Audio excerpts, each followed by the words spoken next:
Hey friend, Niklas here from Your Audio Solutions. Hope you're doing well and awesome to have you here. On the show today, we have the revered guitarist Tomo Fujita. I'm sure if you're into guitar playing or guitars in general, you've probably seen Tomo around on the internet. For example, Instagram or YouTube, where he does his awesome guitar lessons. Tomo was also the teacher for John Mayer and Eric Krasno, for example. And it was a blast talking to Tomo. I had a really good time. And I think you, the listener, or if you're watching YouTube, are going to love this interview as well. As you will see in the interview, Tomo is a fantastic teacher, and his approach to teaching the guitar really resonated with me. And I will love him as a guitar teacher myself, to be honest. In this interview with Tomo, we spoke about his song Crossing and the super duper funky guitar opening riff, and how that also reminded me of John Frusciante playing on a couch in around 2006. It was maybe John's guitar lesson, whatever it was. Really similar to Tomo's opening riff at his song Crossing. We spoke about Tomo's approach to recording or using different guitars for recording. And we geeked out about different neck profiles, and he showed me some of his guitars. He showed the PRS, the John Mayer Silver Sky thing, which I tried a few months ago, maybe last year.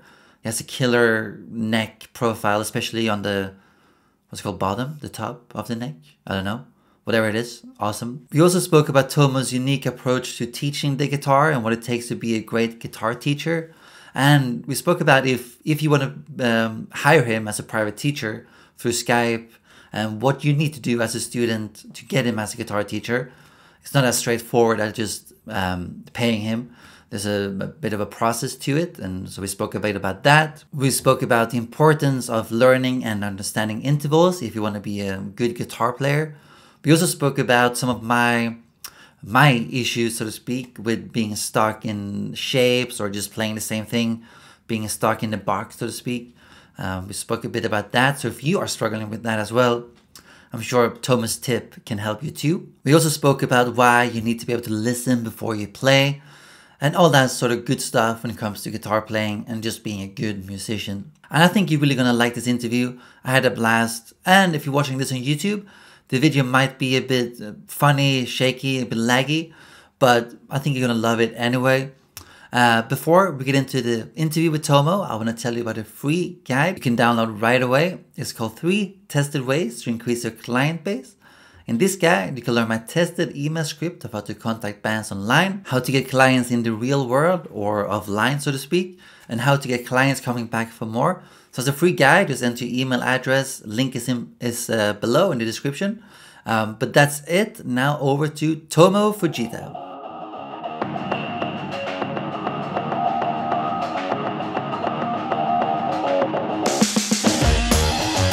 So yeah, Tomo, awesome to have you here. Oh yeah. Pleasure to talk to you. Thank you for taking your time. You're welcome. Yeah, this is exciting. Yes. Yeah, You're busy man with your guitar, teaching, playing. Very busy. Yes. Yeah. It's good. Really good. Really good. Yeah. So this week or the last few weeks since we decided to do this interview, I was listening to your music, and I've heard it before, but I went back into listening to it again. Oh, great! And I listened to your song "Crossing," from 1996.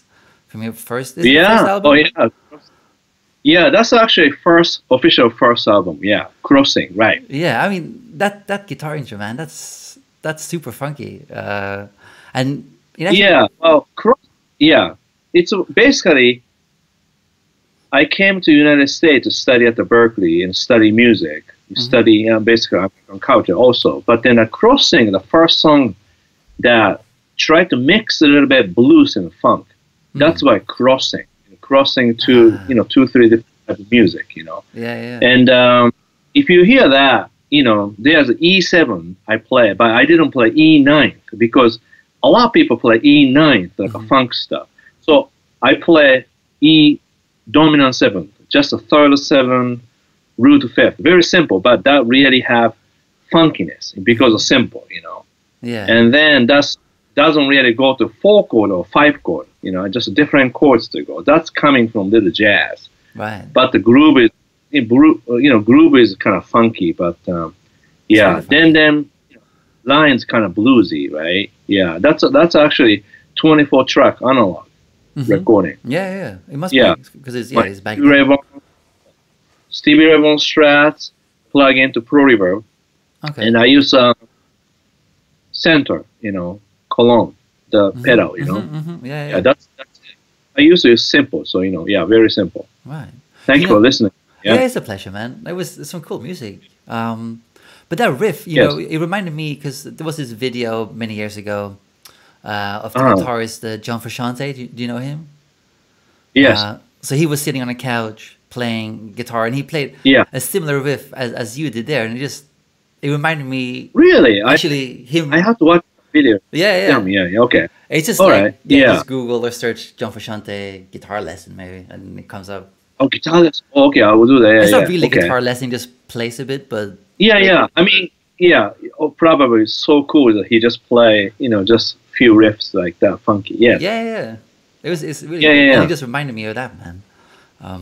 Oh, thanks so much. That's great to hear. But Yeah. also the bass player on your record, he's also shredding. Yeah, he's not shredding, but he's really funky. Yeah, Michael Revered. Yeah, Revered is one of the really great bass player. Yeah. And the funny part is every song he brought a different bass. Oh yeah. But just check this out.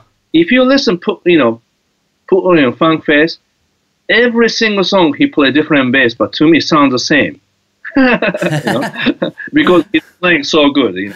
No matter how he plays it sounds the same. It's so good. That's funny. But anyway, every song he brought different bass. Yeah, yeah, that was great.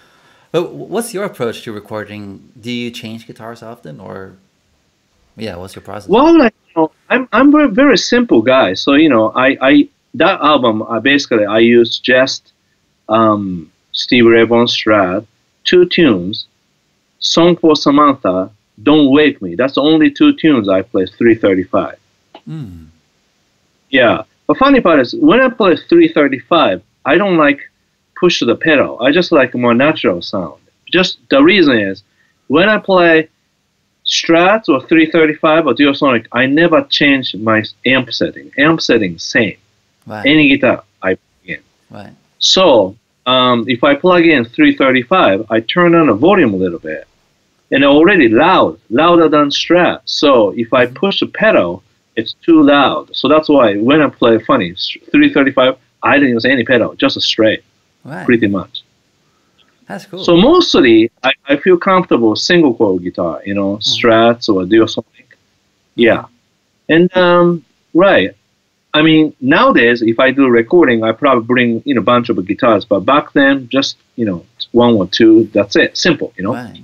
Yeah. Because that's actually how. I mean, I'm more of an engineer than a musician, but I do play. But Yeah. I always been one guitar guy. I love to have more guitars. Ah, yeah. But I only have one. And I Yeah. always used it. That's the best. Actually, that's the best way. So less you have, you become very creative because you only one, so that you try to squeeze out from one unit. But if you have too many of them, it's a little illusion that you have. You may have you believe you have so many different sounds just because each guitar look different and different. But Yeah. I mean, my idea was toward the end when I get older, I wish I have only 3/5 guitars. Do you Right. understand? Yeah. Because most professional, even amateur musicians, definitely have more than 5 or 10 guitars, and then not every single one is greatest. Few greatest and a few okay. I want to have really, really great one. Just 3, maybe 3 or 5. That's it.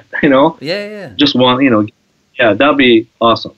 But so, what do you look for in when you get a new guitar? Like, what do you look for that you might be missing? I see.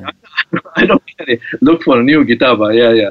It's just basically like pure. Pure means from the bottom to top, like rings, entire guitar body, but also anywhere I press it, it just nice sustain, nice intonation, and nice balance everywhere I play, So, but I'm looking very simple, So if I see the Stratocaster, make sure stay in tune, And neck is really important. Not too thin, not too big, just around middle. That's where I have a guitar called kanji guitar. Okay. I don't know how he got that neck profile for me, because he really studied about me, how I like about guitar. Wow. And I was really curious about his guitar, but his guitar always sold out and no guitar that I can try out. And then one day, 3-5 years later, he kind of called me up, said, I have a guitar for you to try. And I tried it. Yeah. And I made the profile just perfect, I mean, it's usually modern guitars, neck profile is like, this is square, but this part is kind of a little bit pointy. The older guitar always nice round feel. I know why, because people use more, hand. So this is 1963 Duosonic. Okay. Right. So this guitar has really nice neck profile, just perfect. I mean, small but perfect. So you can imagine if this guitar is a Stratocaster, it's a perfect neck shape. It's just perfect, Yeah. But you can't this neck shape on a modern guitar. People just don't know how to make it.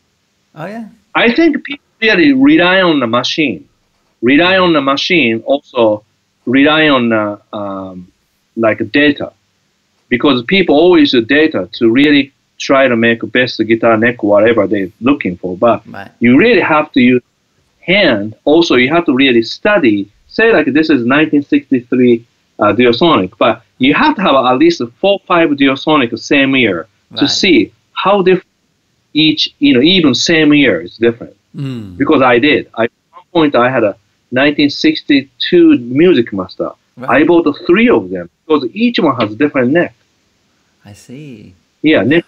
So I just studied it. Because for me, I know, because I find it hard to sometimes feel if it's a C-shaped neck or whatever it can be. I'm not an expert on necks.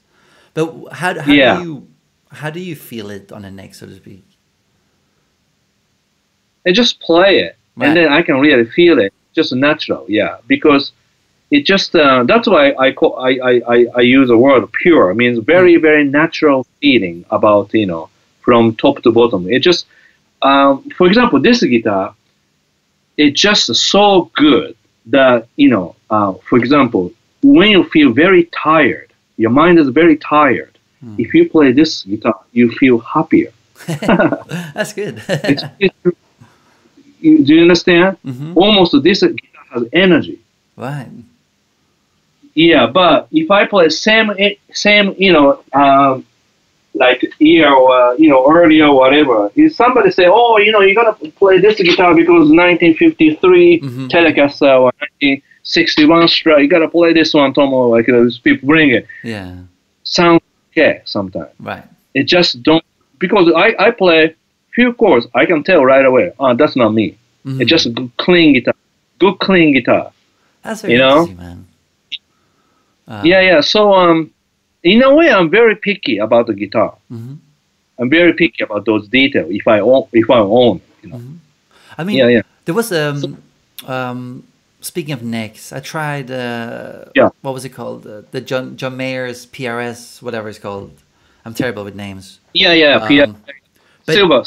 Yeah, exactly. That's an awesome neck. I have one here. Yeah. that neck is really, you can definitely tell. Yeah. This guitar neck really based on his 1964 Strat. Right. Yeah. But still, to me, it's not exactly same. It's very close. But still, little bit modern guitar. You know what I mean? Because you can't just copy it. Right. I don't think he really copied it. He just did very close to it. Yeah. Pickup too, very nice balance. Yeah. Yeah, it's a very nice guitar. But this is good. Yeah. Yeah, it's fascinating, man. I think my guitar is like it came apart and then it got built back together. Oh really? So I have like an old, interesting, like a '60s neck from a company. Oh really? Yeah. Oh, what? But Oh, nice, nice. I don't know. I don't know what the shape is. It's some shape. Yeah, yeah, yeah.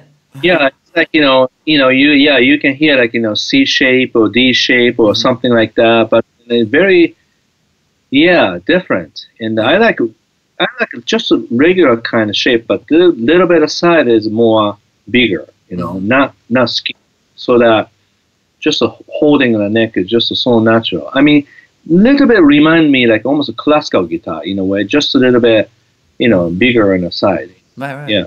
But anyway, Yeah, it's cool, yeah, man. definitely guitar is really, also I like a Stratocaster just because just the right shape to practice, practice playing. Hmm. Yeah. That's cool. So that's yeah, I mean, yeah, I'd love to ask you another thing here that I wrote yeah. down the other day because I saw you in one of your YouTube videos. Yeah, because you do a lot of lessons these days, which are awesome. Yes, I do. Yes. And you said you need to understand intervals to be a good musician. Just wondering Right. why that is. Why that is? Because interval is more like color. Mm. Major six, minor ninth, chord, or intervals. Usually there's a basic pitch. You can hear, major, third, fifth. That's triads. Hmm. Even triads, third, fifth root, fifth root, third. So there's inversions. Hmm. So that if you can hear interval, then you can identify melody and harmony easier without a guitar. So that as a musician, you have to have a good ear. Good ear means understand intervals to understand chord structure, chord changes, and all the details. Mm. Yeah. So sometimes musicians' great ear means having 20 years of playing R&B and blues, and so that the person learns so much, a lot of hard way, and then knowing a lot of song. That's why seems like having a great ear, but that doesn't mean on the spot to hear the different music to understand. So yeah, it's really interesting because, and then somebody will want to talk. Oh, why not? You have a perfect pitch. Hmm. Perfect pitch is like a little bit people have an illusion about that things because Right. perfect pitch is just sense that somebody born with hearing a pitch so perfectly. But that doesn't mean that person can play music really well or improvise well. That's a different thing. Musicality, rhythmic feel, and all that stuff. Mm. But intervals, first thing to me, I teach people intervals. So Hmm. that's why when I teach music, first, I don't teach two octave scales. Right. The reason is too easy to learn, too easy to teach. Right. Because if you have a napkin and a pen, I can show you major scale or pentatonic scale. 5 minutes, you learn that, you have that. But I guarantee 3 years later, you play same thing. Just because you visually, you capture that sound Mm. visually. Mm. So what I teach is more like I try, almost like, I try to teach blind person Right. because I don't use any visual aspect of a guitar. I use everything about listening. The Hmm. funny part is to use your ear, that's the part you don't really see anything because not visually understand. That's my job to teach them how to use ear Hmm. correctly with the music as a musician, not listening music as a hobby. Hmm. That's why first lesson, for example, if somebody email me about my Skype lesson, Mm. first thing I have a lot of questions ask that person. First question is, I shouldn't say this one, but because then I review my lesson. But Okay. anyway, Yeah. Yeah.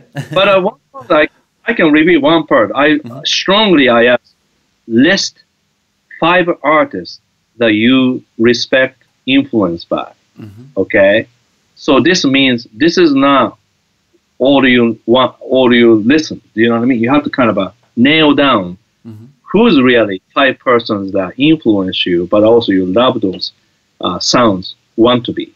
Hmm. So if somebody lists 10 artists, I would say narrow down to 5. Right. Then usually I have a lot of questions though like that. Then very end I say, take your time and get back to me. But don't get back to me today. You understand? Take your time. So what did and you then do usually that time? Like is there a lesson there, or that's just no. Because this is funny. Right. This is a lesson to see this person's really work hard or not. Mm-hmm. Got it. Then that person is already get the free lesson to understand how to work harder. Right. Do you understand? Mm-hmm. Then people, reply the email. Then I give my source of information, my lesson. The first email, I don't give any information. Because if I give information, if that person cannot handle it, me and that person, we waste our time exchanging information that we don't use. Mm-hmm. Do you understand? Yeah, So I very, that's a very good tactic, or whatever you want to call it. So because I get such a many volume of email I get. So basically said, thank you. This is all I need to know. So that person long email about all the history, all the idea. Mm-hmm. Then I answer. This is what I teach. If you agree with me, then back to me. Then third email, we do or we don't. Right. That's very cool. But the one topic is you have to narrow down 5 artists that you respect, you love, and you influenced by. Most people say that was really difficult, but that was really great to dig in. Because if I don't know 5 artists, I'm sorry, go ahead. No, go ahead. My question was what you're saying now. Because what happens is if somebody casually tell me, oh, I love John Mayer, I love Derek Jackson, I love, such and such. Okay.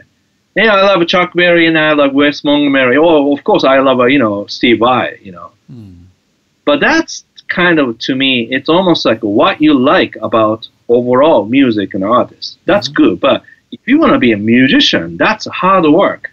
It's not like whatever you like to do. Then you basically casually practicing guitar, that guarantee you're not going to be a great guitar player. Right. You're going to be a guitar player, but not great guitar player because not well thought about plan. Do you know what I mean? So I'm very picky about that. So my lessons really teach people how to judge things before you start something, because that's really important, I think. Right. Whether you do or not. Yeah. So that's why I'm very picky about 5 artists to list up. That's super fascinating. And also like what you said about, teaching how to listen, because when I started out playing, that was something I neglected. I was all about technique. You're like, gotta learn, good picking technique. I'm gonna learn whatever. Technique, but technique is definitely important. Technique really, support whatever the musicality and your idea you have. That's the one support definitely important. So, but listening part is important because that's how you write a song or how you listen music, understand, capture.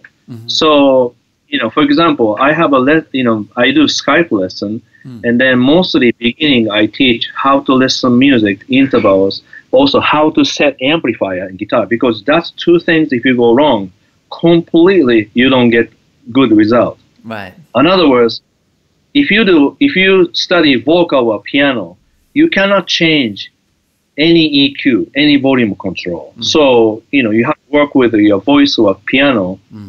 But guitar, first you can change amp volume, amp EQ, then reverb to cover everything you do, and then guitar tone and the effect and everything, right? So 2-3 things you can go wrong completely.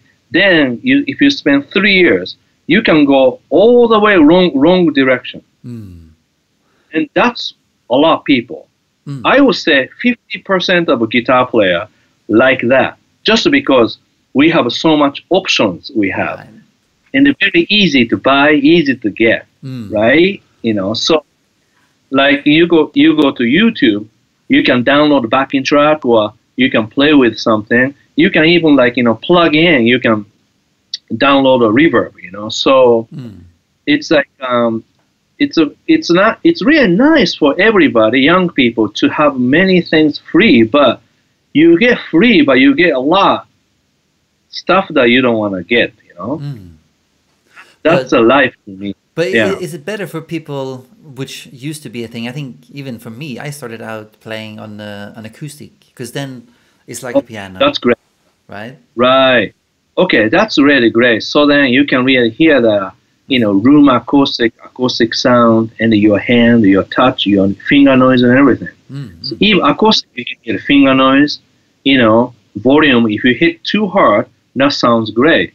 If you play soft, nice and warm. So, you know, you can really work on a touch by, you know, playing acoustic instrument. Electric instrument, much more to do, amp volume and tone, you know. So, but anyway, so that's my lesson, yeah. Very picky about the big... No, yeah, that's awesome, because obviously you get so many emails and stuff, so you have to, you know, whatever the phrase is, but you have to take out the people who are not serious, I guess. Yeah, well, like, you know, to be fair, I don't want to waste my time. I don't want them to waste their time. So basically, I just ask a lot of questions at the beginning, so that when people pass that, then they receive my information. If they don't pass that, they don't get anything. Yeah. But at least I answer email. Do you understand? I don't ignore. Thing is, like, you know, when people become famous or are busy, they change their attitude sometimes. Right. A little bit, you know, because it's so many people ask too many favor or questions. So people, you know, famous people get bitter sometimes to people because you get too much shit, people, you know, right? But to me, I want to be successful, but I don't want to change my personality. So this is how I do. I have system that kind of work with people. So even like, you know, check this out, like Instagram, I get probably, you know, 30 to 50 messages every day. Wow, yeah. But I don't ignore everyone. As long as there's a sentence, I answer. But I answer like this. I teach, so I cannot comment. Right. Because people usually send a video or send something. What do you think? I want you to tell me. Or somebody said, oh, I'm looking for such gear. What do you think? Yeah, the gear. I would love to help everybody, but if I do that, it takes about, you know, a couple minutes times 30, 50 people. It's just all my time. But at least I answer. I can. Then say, what should I do? Well, that's why I made my Guitar Wisdom. Guitar Wisdom is my wisdom to wish everyone to be happy with the guitar learning, you know. In other words, learning guitar, you can do internet free, but I will tell you 50-50. 50 is great idea, 50 not great idea. If you learn that not great idea 50, guarantee you go to the wrong direction. Right. Yeah. The funny part is like, you know, if you sell food, then somebody eat, and then somebody gets sick, then you get sued, you know, and problem, right? But guitar, if you teach something wrong, they just complain. They don't sue you because they don't get sick. Do you understand? Yeah. So exactly. Guitar teaching, it's kind of funny that, to me, I'm not complaining, but even myself, I don't have a license to teach. Right. I'm a professor at the Berklee College of Music. I have a, you know, status, but I don't have, technically, I don't have any license. Do you need? But if I were, no, I don't. No. That's why it's funny to me, because if you want to be a lawyer, or you know, nutrition people, or you know, work at the, you know, a bank or, you know, hospital, you have to have a, you know, some sort of a certificate, more like a license. even driving, right? The reason is because music cannot hurt people visually. That's why we don't have any license. Yeah. That means a lot of people really influence the wrong way, in a way, But then you can't complain because none really, lose anything, Just you play bad notes, Yeah, exactly. Yeah, but bad habits. Yeah. Yeah, it makes sense what you mean actually. But you said you focus a lot on questions before you accept a student. So how do you? Because I'm very interested in asking the right questions. I got it from what's his name, Tony Robbins. Tony Robbins, he's like a self-help guru guy. Okay. But he said like the question is usually the answer, or something like that. So the better questions you ask. Yeah. So yeah, right, true. That's why what happened is if they answer each question, already I'm teaching, but they don't notice. Yeah. But they don't notice. But after they write, they learn something. They feel already learning. That's why they contact me back with a lot of information. Right. That person already learning, so I accept that. Right. Do you understand? Yeah. Yeah. Then they accept that too. Already they are learning something new. So in other words, people think like, oh, Tomo is a great teacher, but then I think maybe he just teach triads or scales or something that anybody can learn from, But I'm teaching philosophy really. Try to make people more patient, to be nice people, so that just give nice feeling to other people. That's what I'm teaching. But so going back to what you said when you teach the guitar, so you don't teach a scale because people get stuck in scales. Well, right. Well, first, like again, if I do that, I'll review my lesson a little bit, so I can't really tell. Right. Yeah, I don't teach. Basically, I don't use any PDF or tablature.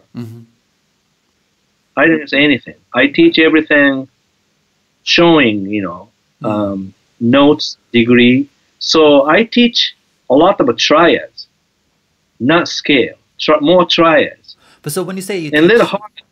Sorry, yeah. Yeah, more triad, like a harmony. I teach harmony. Right. Yeah, harmony intervals. And then scale, I teach more like a side by side, a little bit. Yeah, or small, 1 octave. I don't teach 2 octaves. Right. I don't believe that. Yeah. Sure. Because what happened to me in my playing and why I got a bit bored with my own playing was that I got stuck in the same pattern. And I think that has a lot to do with what you said that Yeah. So what happens is your patterns in comfortable scale position. Then when you solo, say like, when you solo, like, for example, say like, okay, let's play A, you are here. Then, okay, next song, let's play E, you're here. If you do that, that's too much guitar player thing. Yeah. So that's why, like, if I do private lesson, I usually test certain key I ask. Then I can see already the form exactly. Then I figure out what this person needs, In other words, I don't teach same patterns. I have a system a little bit, but then each person has different personality, different pace. So if I do individual lesson, I really figure out best for that person. I don't do from 1 to 10. Right. I just pick something in the middle. But anyway, so for your cases, I think you need more like, refresh, maybe new phrasing, new chord changes maybe, and then learn same phrase, but you want to learn at least 6 different positions. This part very mechanical, really mechanical way to locate different position. Then when you do, understand the degree, not the shape. So now, what's the difference between degree and shape, by the way? Right. What happened is degree is like, it's just intervals. So any notes you play, you hear the notes. But also, my lessons, you don't touch notes till you hear it. Right. So if you cannot hear it, then your ear is a problem, not your finger. Mm-hmm. So that's the part you don't see till you do the lesson. Mm-hmm. Yeah. That sounds And awesome, then man. if you do that, the shape becomes secondary. Mm-hmm. You can still think shape, but still you really hear the tonality, character, color, intervals, everything. Yeah. So after that, when you hear the music, you have more choices to go. Not so when you say, let's play A, you don't really go your hands on around the fifth fret. You go somewhere else because that's your ear. Exactly. But to get there, yeah. to get there, you have to have a little bit of inspiration, a little bit of preparation, and then these interval things, Yeah. Yeah, I know. That's my exact problem, actually. That I don't do the, I don't sing the note in my head before, for lack of a better word, you know. Right. Because easier, and then, especially smart person, they just know something, they just do it. Yeah.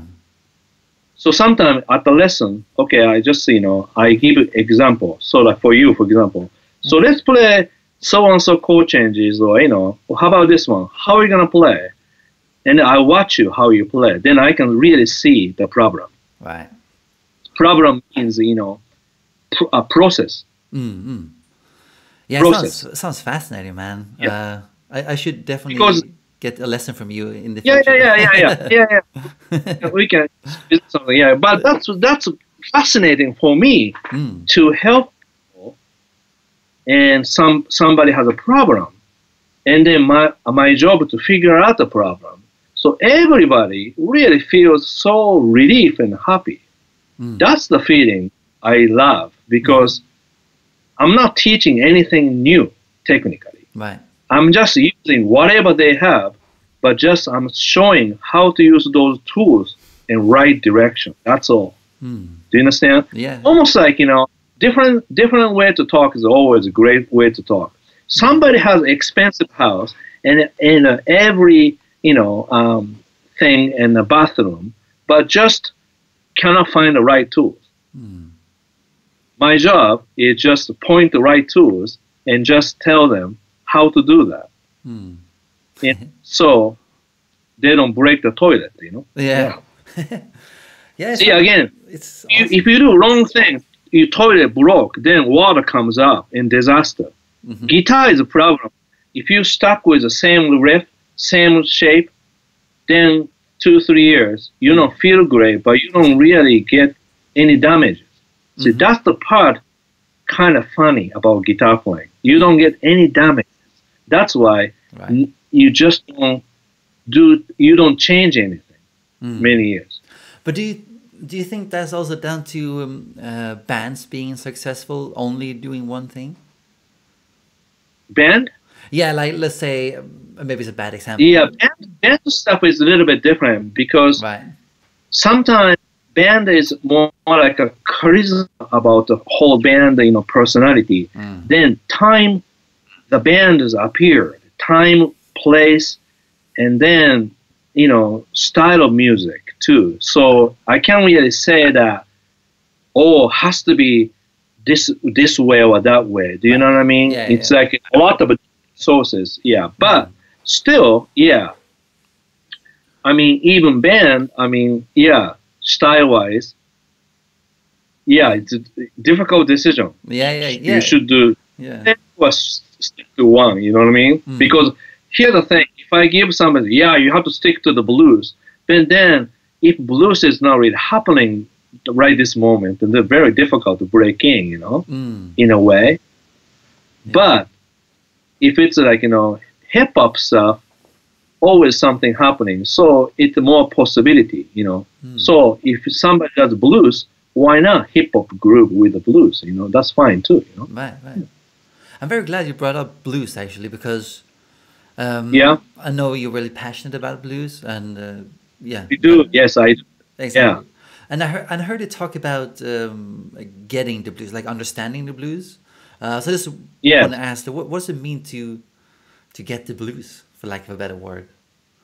Is there a Okay. theme? Yeah, things like, first I think be a great listener as a blues listener.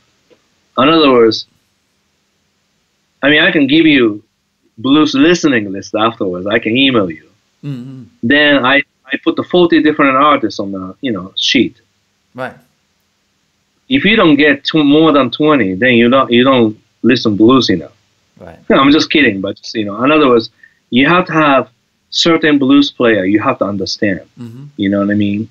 So it's not about blues Nazi, but just the, I shouldn't use the words, but right. I mean, know what you mean. blues police. Mm-hmm. Yeah, blues police. I would say I don't want to be all about correct. This is I mean, some like blues police we call sometimes. Oh, you have to wear this. You have to use this guitar, that amp. Or you can use the digital amp like that. You don't want to be just controlling people what to do. Mm. But back to that thing, first you have to be great listener to appreciate blues. Mm. So like a B.B. King, Otis Rush, Magic Sam, Earl Hooker, everybody, electric guitar player. You have to know a lot of people. Then you have to really be familiar with those old records. Mm. That's number one. Now, number two, when you play blues, you have to play everything come from real music, not come from me or not come from book or video. Mm-hmm. Yeah? In other words, you can't just memorize blues licks and play. You have to really learn, sit down, just like old way to people learn blues. Just records, amp and guitar. That's it. Mm. Nothing else. You just put the, drop the needle. You hear, ta ta ta. You can hear that. So, like in other words, when you hear, every day I have a blues. Mm-hmm. So then,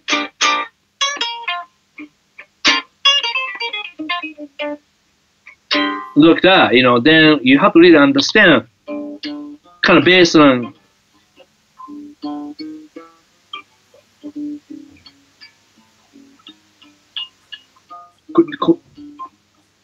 I learned that bass line. Going down like that. Bass line. From that song. So, yeah, I mean, the first listening, and then next listening very particular, like, say like a B.B. King, Live at the Regal, Blues is King. Those two albums, you have to really listen a lot, really naturally to play that sound. And almost like, you want to copy B.B. King, not just note for note, but more feel, spirit. Right. So that you get the sound. That's to me, it's a must-have. What's so special about his feel and those records you mentioned, for example? Yeah, well, so many other guitar players, but I think after T-Bone Walker, B.B. King is the one really using the bending, whole step and a half bending, right, and play only top strings to play. So if you hear B.B. King, mostly you hear top three strings. If you copy introduction of Blind Love from Blues is King, he only played top three strings mostly. Right. And then he plays around here, he plays around here, just because his chord shape is very limited. He played kind of E-form like that. He shifts one position to another. That's all he plays. But around there, he uses little jazzy note. Jazzy note means like a little bit quarter tone from Charlie Christian. So he used a little bit T-Bone Walker, and then, slide guitar player, gospel singer, and, mixing a little bit, bending idea, okay? So he has that little bit jazziness about the Charlie Christian. So he used a lot of common tone, like a fifth and ninth or sixth, And then he used bending certain places. But he's the one really developed T-Bone Walker style and slide guitar into bending. Right. And after that, all of a sudden, everybody imitating him. So a lot of people, like, Albert King, Albert Collins, everybody, even like earlier, Buddy Guy, Magic Sam, everybody pretty much play slide guitar, B.B. King style. Right. So I listen so many records, but just I don't know when I decided, but to me, B.B. King is the most amazing original to me. That sound. Right. Yeah. So that's why must have. Yeah. And that's all. Yeah. But because obviously I've been listening to B.B. King as well, but I never fell in love with his playing for some reason. I like it, but I haven't reached that's the level. Okay. Yeah. But also here's the thing. Sometimes when you say like Stevie Ray Vaughan or Albert King, Albert Collins, anybody, but certain album it's good. Certain album not really great for you. So you may want to check it out like a little earlier. 50s like recording much more raw, nice, and those live recordings kind of echoey because they play a whole. But then regular has a little bit more distinctive guitar sound and vocal sound is really nice. Sweet 16, some of the older recordings really really good. Yeah. Yeah, but yeah. So again, for example, for you should look up B.B. King, Sweet 16 or Little Sweet Angel, like that. Okay. Those slow blues, he just plays so great earlier. Then he has so many recordings. So sometimes like that, for example, Spotify or YouTube, it's free. You Google it, and that's great information to get one note about one song and just really listen many times. Yeah, that's great. Oh yeah, thanks. Yeah, but I'm gonna check it out. Yeah, it's like even like 2-3 tunes, you have to listen a lot. It just that gives you. I mean, so for example, you say you like my, the crossing, right? Yeah. Right. That's really B.B. King. Do you understand? Right. Like the beginning, like the notes. Right. Right. That's the first note, right? Kind of raking like that. That's really B.B. King. Yeah. That's My Way. That's kind of B.B. King, but My Way, Yeah. Yeah, it's fascinating, man. Yeah. So basically, I use kind of a bending part of a B.B. King phrasing into using My Way, then adding more jazz essence. That's My Way. And also, staying on the blues topic. Yeah. What was the final piece for you that made it all come together? Whereas you felt comfortably that you can play blues, so to speak. Okay, I think right around Put On Funk Face. That's when I felt I can play blues. Yeah. So like. That was like 1996. It makes sense because I graduated Berklee 91. Right. That's when I really felt kind of depressed. Oh yeah. Very depressed about I cannot play blues. Right. Right. Because see, I went to Berklee College of Music. As a student, I thought I have everything I can learn, right, from college, But then wasn't true because I need to have blues feeding, more pure blues. That come from playing blues, but also more like learning. See, so also this is again like a lot of people confused. So if you want to be a great musician, I have to jam more. But what happens if you go to jam session? Player that not great blues player, then that's like almost you go to you go to like school that people speak secondary language, English as a secondary language. If you have conversation, you get the broken English. You don't get the right one. You know what I mean? Right. Yeah. So going to blues session not really helping me with the people. Getting a source is good, but so. It's really, I did it too. I went to blues session. I learned from better player, ask a lot of questions. I write it down a note. what album to listen. Hmm. If I didn't go to blues session or meet with blues guys, like, you know, really asking questions, I never heard Earl Hooker, Two Bugs and Roach. That's the album. Amazing album. But Right. you have to listen to it. I didn't know. So what was the name again? Records. Was it T-Bone Hooker, you said? No, Earl Hooker. Earl Hooker, right. Hooker, Two Bugs and the Roach. Two Bugs Yeah, and a crazy. Roach. Let me write that down. Yeah. But I will send you a list of a blues listening Okay, later. yeah, I'll so, link that to people below as well, I so will. you can check it out. Yeah, but anyway, so that's you know, yeah, so that's how. So like 91, I really felt, it makes sense because I didn't really listen blues religiously. I just listen blues casually. Right. You understand? Casually, weekend I just listen, get into it. I did a little bit, but not really did it. So about 1990, 91, I decided to go back to blues. So that's when I decided not to listen to any jazz. Right. So probably 1990 to 96 or 7, I didn't listen to any jazz. So Yes. was jazz your main study at Berklee? No, because I thought jazz is important. So I listened too much jazz. Right. So it's jazzy, and that's the problem. Because I hear too much chromaticism, too much phrasing on the 1/4/5 blues, you know. So that was difficult to play, not to play more notes, okay? So that's why I go back to B.B. King, because B.B. King has more space. Right. Yeah.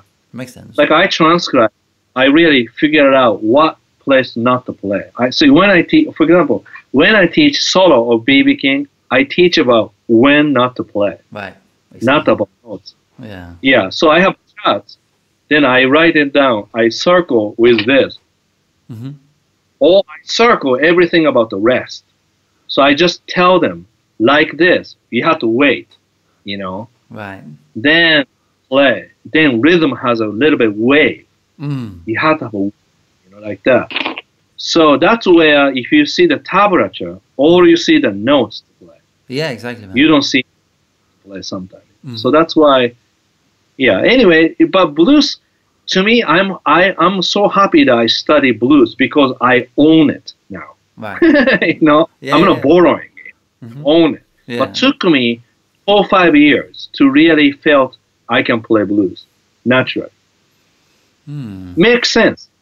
Makes sense. Go to college, you learn something. You know, everything takes 4 or 5 years. You know what I mean? Yeah. So blues, yeah, you need 4 years listening just blues. But did you also feel like you had to live the blues, so to speak? That you had to be maybe a shitty job or whatever? What do you mean? That, you know, I'm not sure of that. Right. Because I play happy blues. Right, yeah. I play happy blues. You know, when I'm sad, I play minor blues, or, you know, even blues I can play, you know, sad too. But, you know, and so that you don't have to look for sadness or happiness, you know. Right. You just have to, be yourself, exactly. You have to really try to be honest. So that's why blues is good. You can be very honest to yourself. So more you play blues, you can be really humble to yourself. So to me, blues is really helping me, my personality, to be more humble and neutral, you know, more, you know, natural, yeah. Yeah, that's very Because simplicity. Yeah. Yeah. But do you feel like also being a blues guitarist, whatever you want to call it, does it make you listen better in general to conversations, or has it impacted your life? I think so. Yeah. Yeah, because of simplicity, and then, you know, yeah, because blues form is more like a conversation piece, you know, and then conversation develop as a phrasing or call and response and all that. So, so sometimes, like, you know, when you learn jazz, okay, first thing, I have to just ask, how much can you play blues? You know, I have to test a little bit. If you cannot play blues, so first you have to play a little bit blues, you know. because it's important. Yeah, and I learned this from my former teacher, and his name Bruce Arnold. He's probably teaching in New York somewhere. Right. So he was known as fusion jazz teacher back then, in the 80s, late 80s. And he studied with, a lot of teacher, and then one teacher named Charlie Barnakas. Charlie Barnakas is almost like theory concept teacher who taught Pat Metheny, Mike Stern, everybody famous, Right. And he was already very, very well known in Boston and very difficult to take a lesson because when I called the office, has to wait 2 years. I can't wait 2 years to learn. So then I look up, ask around, who knows about Charlie Barnakas? And everyone say, Bruce Arnold, And I studied Bruce Arnold after school, outside of school, every week. Right. First lesson, Bruce asked me, so, can you play these chord changes? So he plays chord changes, like play like a chord. Okay, play this, play, okay. And can you play blues a little bit? Yeah, I play. Okay. You need more blues, he said. Okay. I surprised because that's when I shocked because that's a halfway to Berklee. He said you need blues, right? And I didn't ask why because my English is not that great, so I couldn't really ask why. Okay, I mean if you're an American student, say why I have to do that, But then makes sense because blues really form the fusion and everything, kind of phrasing. So first lesson, he didn't teach anything about jazz. He asked me to buy Johnny Winter records, and and then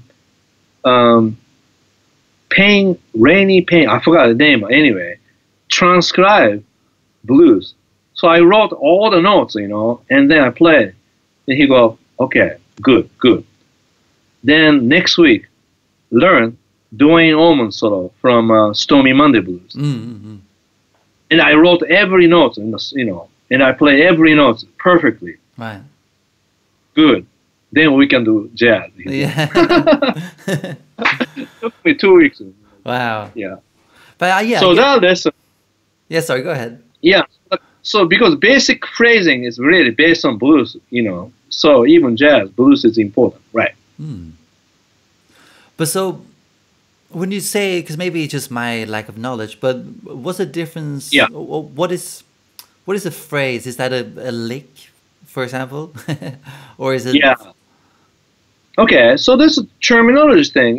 Even good phrase, you can say lick. Even now I call that Tomo's lick because of my phrase, Tomo's lick. Because that terminology is just so popular. If I say phrase, this is my mistake. This is my huge mistake about YouTube. Right. Because when I started YouTube, I try to teach more my personal opinion, my personal idea.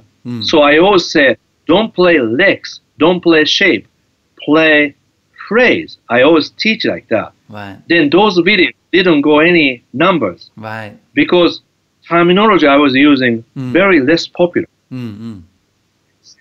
So now I say lick or, shape or like that, right. cage like that. Because that way pay attention, Right. Yeah. Anyway, the difference is lick is almost dead thing. It just doesn't do anything. It's just a shape, sound, and sounds good, but not related to anything. Exactly. Yeah. So you can play it. It doesn't do anything, but it's okay. Phrase is more something to do with moment on the music. Like all the chord changes. So phrases come, downbeat, upbeat, little later or earlier, and then there's a rest. Then comes the next phrase.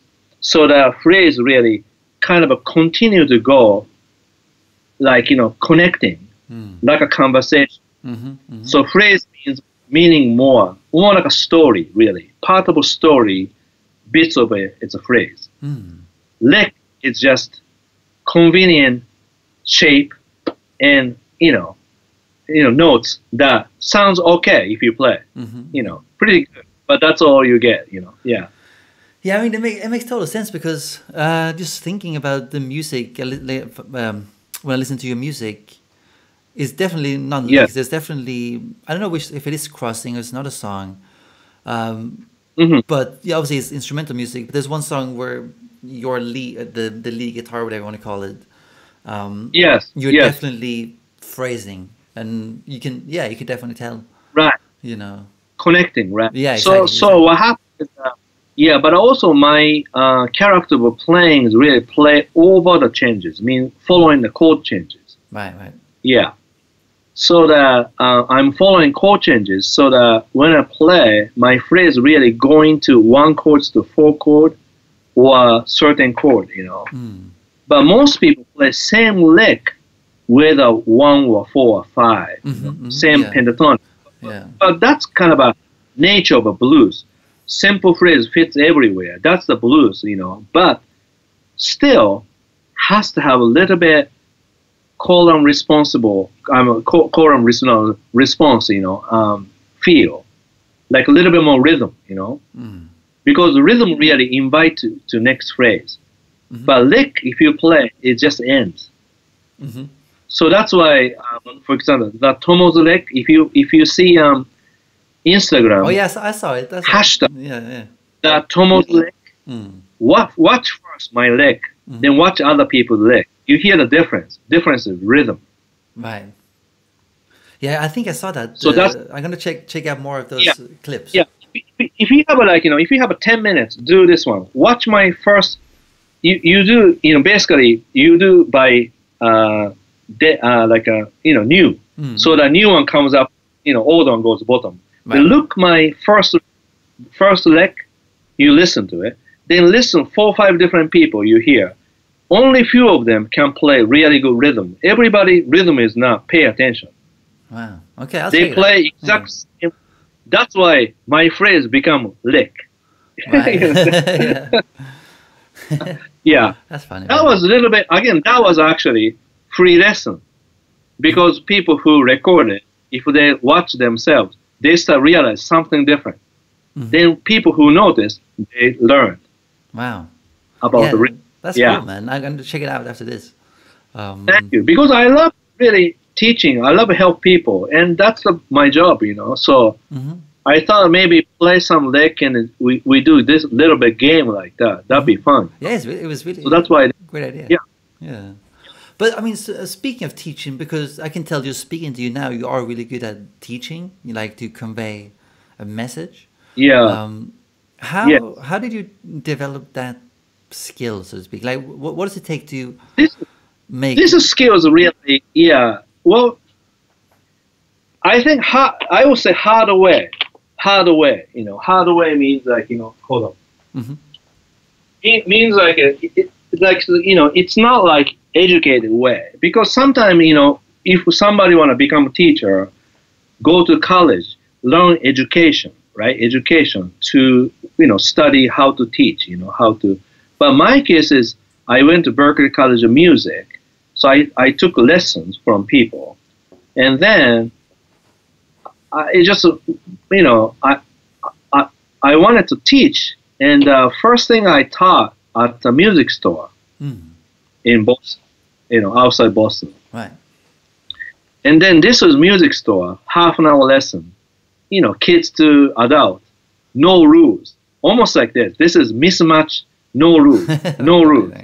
Anybody come, any questions, I have to do everything I have to do, right? So first thing I try to teach modes or scale like that. Doesn't work because people don't want to learn these things. Yeah. One time, really big biker guy with a tattoo came, he want to learn Grateful Dead.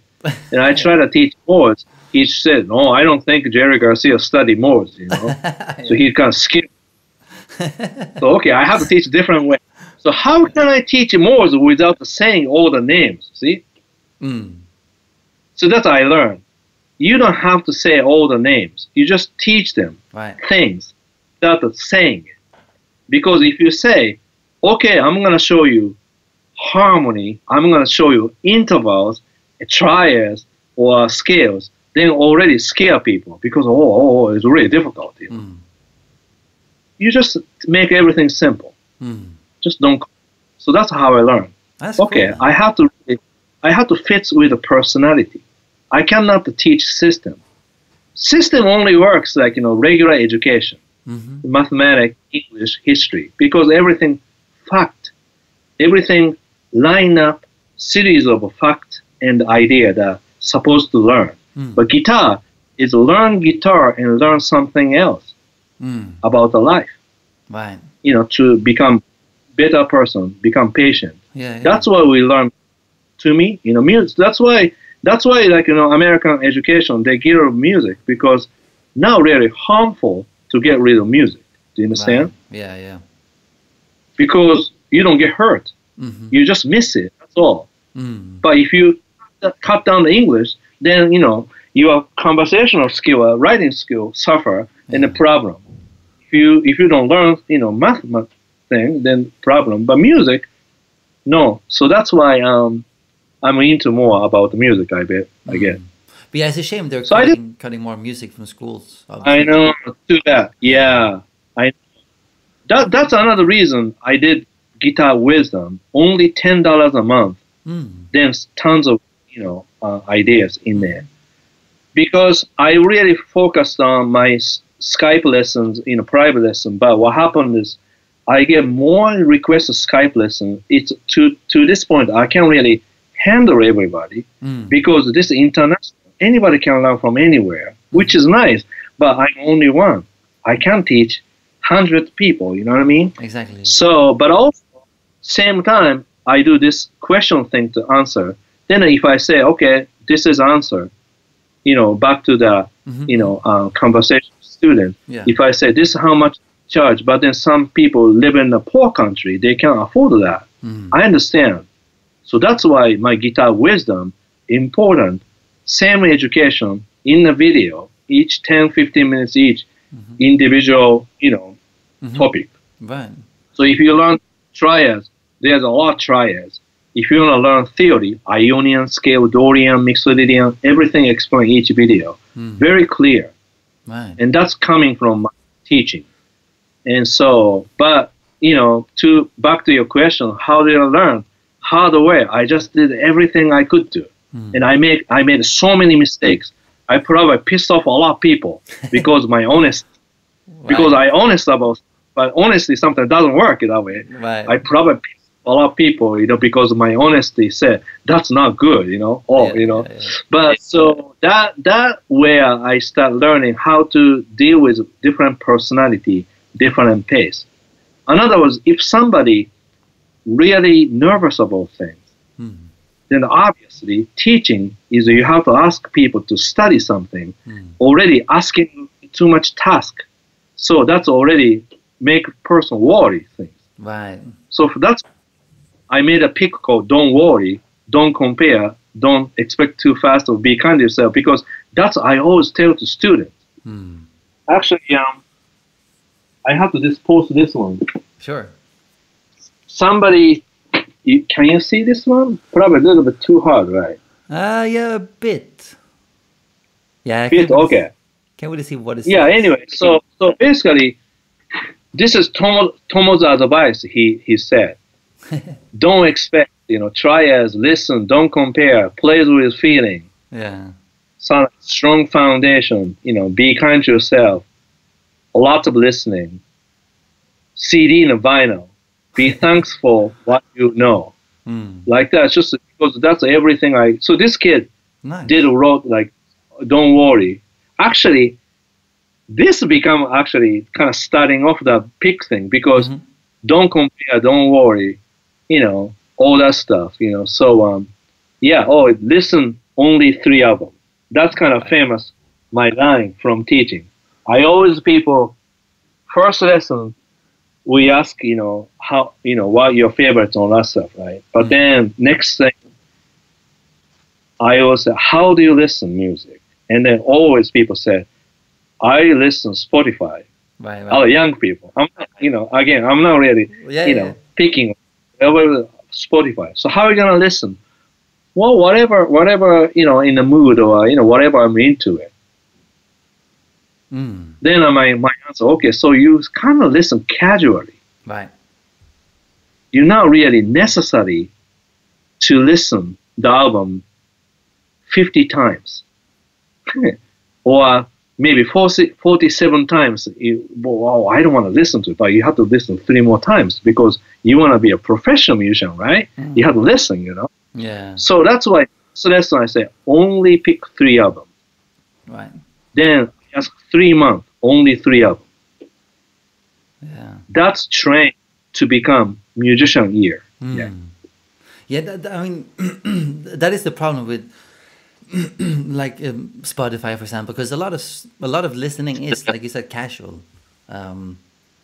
People. Yeah, casual, right? Even, exactly. even me sit less and less down and just listen to a record. Right. You know. So like that's why I like to sit down to, you know, records or so for example, funny thing maybe when I drive a car to go to New York like that, I don't listen to any music. Right. I used to do a little bit, but even if I listen to it, I only bring, like, you know, Stevie Ray Vaughan, Larry Carlton, and Joe Pass, maybe 3 albums, and I just listen the whole thing many times because fun. Yeah. So yeah, and when I drive, I don't listen, and I notice when my wife or my daughter drives, they always listen to some music. But it's because right, and I can listen casually, so that's why I don't listen. right. You know, It makes sense. yeah. I really want to ask you about something else I heard, because I heard you I got to play with John Scofield, right? Is that correct? John Scofield? No, I don't know John Scofield. Well, no. Was it Matt? What's his name? Matt Scofield. Yeah. It was a story. No, that's okay. It was maybe a story. Yeah. I don't know if the story is correct, but that's Matt Scofield from England. Right. But was it true? Because it's a very, like, you know, strong name, so, you know, John Scofield people, right, confused. Yeah. But Matt Scofield is an amazing English blues player who plays a nice mixture of blues and jazz. Right. Because, see, if you do too much mix, then become fusion. It's not really blues, you know. But his case is like a blues-based, little jazzy essence in it, you know, just like a Robin Ford a little bit. But he really has that great time feel, great phrasing, great personality. I mean, we always talk on the phone many hours sometimes, you know. And I have done his blues seminar in England, London, twice with him, and that was amazing. Anyway, so first I had a guitar student. He's a doctor. He has a lot of gear, nice guy.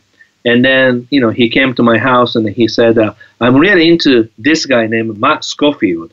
I want you to teach me how he plays. So I listened to it. And right away, I can hear, use more chord tone, you know, following chords, you know, not just pentatonic scale. That's why you can figure it out, because now all pentatonic really following, you know, 4 chords, 5 chords, go to the chord tone, you know. I listened. The next year after, I went to Namsho Eminence speaker booth, and I saw this guy, Matt Scofield, with the manager. Right. And I said, Matt, I love your playing, because one of my students really, you know, taught me about you. And then he kind of running away, walking. Oh, yeah, we get together, you know. Then I just said goodbye there. But then somehow we got the email address from somebody. Right. Then 6 months later, he emailed me, says, I'm going to be in Boston. I want you, you know, sit in, bring an amp. And that's how we start. Then this is what happened. When we play, we did an amazing conversation. Yeah, but up to there, actually, we didn't really talk so much. We just emailed a little bit. But on the stage, I think I have a video. We did an amazing conversation. That's when we felt so universal about blues. We speak English, but I'm from Japan. He's from England. We play blues, American music. We so felt it together. Yes, it's so. I mean, awesome. we are so together. Yeah. But and that feeling Amazing. Because that's what I wanted to ask you about. Because yeah, that's the story I heard, and to be able to go to a gig and just bring an amp and just no one has have told you what to play, you just show up. Right. And See, I'm yeah, I'm good at it. Yeah, because yeah. number one, I copy so many tunes, so I know a lot of different chord changes. But also, I have a relative perfect pitch, so I hear any music instantly. I can hear the chords, Right. relates to the bass, So as long as more diatonic and going to the different key, but as long as I can hear it, not too fast, and I can follow. So a lot of musicians always say, Tomo, don't worry about it. Just show up. You'll find it. No problem. Right. Right. So for him too, he has some original, but then he goes always say, Tomo, this is not regular blues. A little bit different. So watch out. That's what people say sometimes. Then I really watch out and play. Wow. Well, so no, it's a yeah. So that's my jam really. Bring amp, just play a little bit. Nice. Yeah. So if you go to YouTube, find Mascofield. First you're gonna hear Mascofield and Eric Gale and me, and then we play Little Wing, we jamming. Right. And then first video, I think me and Eric Gale playing, Los Angeles. That one, if you listen carefully, I don't know exactly chord changes yet, but I'm following. As I go follow, bass player really smile at me, smile at Eric, almost saying he knows where to go. That kind of great feeling. Yeah, of course. Because my experience with jazz, understand that jazzy changes with Little Wing. So it's very conversational, really. Yeah. So basically, awesome. This joy, I just want to teach all my students. Yeah. I mean, yeah, that's all. That is the ultimate skill of a musician, to be able to come in and just talk to someone, essentially. Yes, that's right. I mean, it's still some of the original sometimes, go to a very unusual place, So that's why you cannot really guess where to go, but at least you can catch, slowly, but, correctly to go. Yeah, exactly. That's why your question about me, interval. Why the reason interval? Because that's the key to find out on the stage where, what. Right. So if somebody play major third, I can hear ping, major third, flat seven, like that. No second. So that's why, my lesson, if you study my lesson, I give you, say, a triad exercise blues. Play like that. If you wait 3 seconds, you say you're out. Means not good. Right. 3 seconds, you can spend 3 seconds to find out what it is, because the music goes faster than that, So usually my test is using triads, go through the changes, and the horizontally move. So very difficult to do, not going vertical. Right. Then you have to go through. So for example, you may have to do like this, for example, simple. You may have to go, okay, play F, play C, D minor, B flat, like that. But what happens if I play F, then I don't play now. Why? Because I can hear. If I can hear, I don't play. That's my rule. Right. Do you understand? I'm still not playing because I'm pretending I'm not listening. Right. Yeah. Then now, ta ta ta ta ta, ta ta ta ta. So I play. So even lesson, I don't pretend I know. Right. I know exactly. I don't know. So sometimes I teach. Excuse me, sorry, because I can't hear. I don't play. Even listen. But I could play technically because visually I understand where to go. Exactly. That's what I don't do. That's cool. Yeah. Yeah. That makes. Yeah, I mean that's the heart of the whole thing, I guess. That's the meat and potatoes. That's right. Yeah, that's why smart people difficult to learn guitar because mind goes faster than their feeling sometimes. Yeah. Do you understand? So smart people learn very visually, so that knowing position memorizing. So memorize expectation, then play too fast. So, learn things faster. But changing key or changing different song, very difficult because it rely on the memorization and, shapes, you know what I mean? Not using their ear. I can tell that right away. Yeah. So that's why my test really, interesting. It's a lot of different chords we do, but then certain things I have to really watch out about how to play, listening. Yeah. Yeah. It's awesome, man. I mean, yeah, it's really fascinating. Yeah, I think people gonna thank you. Get into intervals.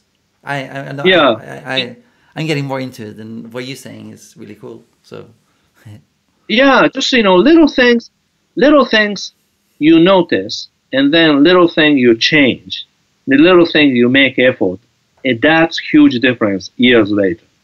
But most people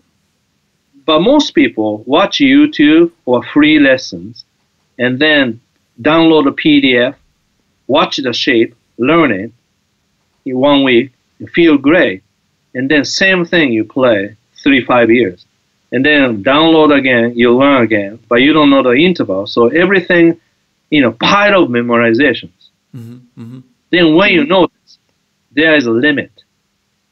Exactly. Limit means that you can't, digest everything. Do you know what I mean? Those people who has little suffer about that, usually people come to me for Skype lessons. Then we do a few lessons, and we figure out people go their own. Yeah. So my lesson is really not teach all the materials, almost how to digesting idea the right way, and then hopefully my guitar wisdom show everything what you need to know. So that's why every week I post new material. Man. Yeah. Lately, I do teach like a Skype lesson. Few lessons I said, you don't have to come back right away. 2-3 months later, just stay guitar wisdom. Then if you really have a good question, come back. You know what I mean? Then we can do that. That's kind of my normal pace now. Yeah. Makes sense. Well, it's been a pleasure talking to you, Tomo. Where can actually before we wrap up, where can people find more stuff about you? Like, what's your website? What's your links? Easy way to do it. My handle name on Instagram is Tomo Just Funky. So tomojustfunky.com. That's the website to find out everything about me, include guitar wisdom. Cool. And then probably better to do follow Instagram Tomo Just Funky, and then YouTube Tomo Fujita Music. And I post 2-3 videos a week. That really gives you a lot of idea. So if you follow those 3, website and links and stuff, so you get a lot of idea. Yeah. Cool. Yeah, I put those links below for people, so people can click it. Yes. And follow you. That'd be great. Thank you. Yes. And it's really valuable content, so I can really recommend people check it out. Thank you. Thanks so much. Awesome. Yeah. Thank you, Tomo. It was a pleasure talking to you. I had a blast and hope you, the listener, enjoyed it as well. Don't forget to check out Tomo's links. All that good stuff is in the description below. Also, don't forget to download the free guide, 3 tested ways to increase your client base. And if you're listening to this on Apple Podcasts, please leave a rating and a comment. If you're watching on YouTube, subscribe, I guess. Leave a comment as well. Ask any questions you have about guitar playing. But that's it for this week. I'll see you guys soon.